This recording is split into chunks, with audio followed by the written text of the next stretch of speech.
A burning ceremony on the edge of the capital. Drugs seized during counter-narcotic raids in Kabul and Jalalabad.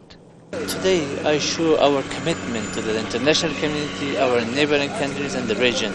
How I did, how I doing. But as you know, it's some symbolic.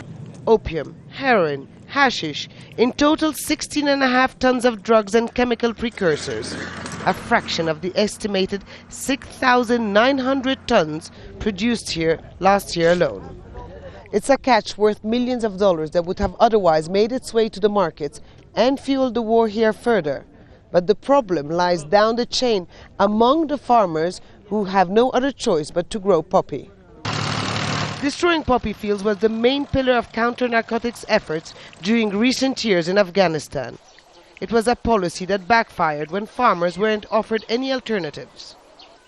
In response, the US reversed its policy and seemed to indicate that it will stop funding forced poppy eradication, believing that it pushed many farmers to join the ranks of the Taliban.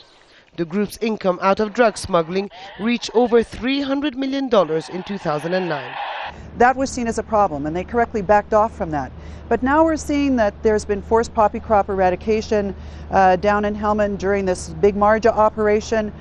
So there's a lot of inconsistency between what the new administration said, which you could say would be a welcome new approach, and what's actually happening here in Afghanistan now. The Afghan government is currently continuing its eradication program as NATO prepares for further military offensives against the Taliban. But the UN says that the problem here needs to be tackled from various angles all at the same time. Eradication is one part, is an instrument in a wider orchestra which needs to play.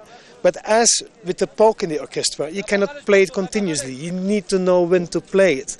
Same token, take out the bad guys, take out the greed, take out the corruption. Those guys around is bad news for everybody. Afghanistan produces over 90% of the world's heroin. There is a need for an international long-term strategy here. Some experts say it could take at least 10 years before any tangible results are evident. That's several years beyond the Obama administration's stated commitment to stay in the country.